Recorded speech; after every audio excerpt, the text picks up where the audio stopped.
থাইকা দুয়ারি লইয়া বাইয়ারে রইছো। সকালে আমি লামিয়ার দ্বারে ফোন দিয়েছি 10টার সময়। লামিয়ার ফোন দিয়েছি, দাদু পর্তুগালি যাওয়া লাগবে, তোমার তো ইউনুসারে যে তুমি বউ লইয়া চাচা আর নাতি লইয়া আপনি পর্তুগালি যাইবেন, আপনাকে 2 লাখ টাকা দেবে। আমি ফোন দিছি আমার নাতিরে যে দাদু তুমি কই?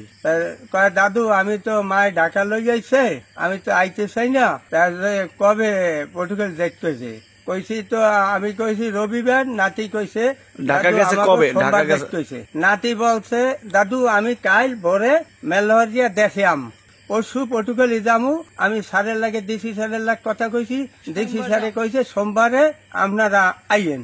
স্যারে ডিসি স্যারে কয়হারে কল দিছি, হে টাকা দেবে, কইছে আপনারা সোমবারে আইবেন। আমি ঢাকা আসছি, আপনারা রবিবার আইবেন না, সোমবারে আইবেন।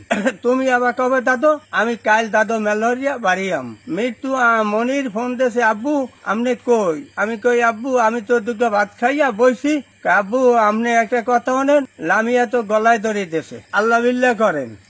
আমি বহুল চিন্তা করেছি আমার বারা বাসা থাকলে আমার থাক। 3 জন আসামি হওয়ার কথা ছিল, কিন্তু আসামি হয়েছে 2 জন এবং 2 জন অ্যারেস্ট হয়েছে। বাকি আরেকজনের আসামি নাকি আর দেওয়া হয় না এবং সেই অ্যারেস্ট হয় নাই। এখন এটার মূল ঘটনা আমরা সঠিক জানি না। এটা মেয়ে থাকতো তাদের নানার বাড়ি, আলগি 1 নম্বর ওয়ার্ডে থাকতো মেয়ে, আর এটা হইলো পাঙ্গাইশ ইউনিয়ন 5 নম্বর ওয়ার্ড। আর একজন আসামি হয়তো আমরা শুনছি যে আরো একজন এই ঘটনায় জড়িত ছিল, তাকে আসামি দেওয়া হয় না, কে তাও আমরা জানি না।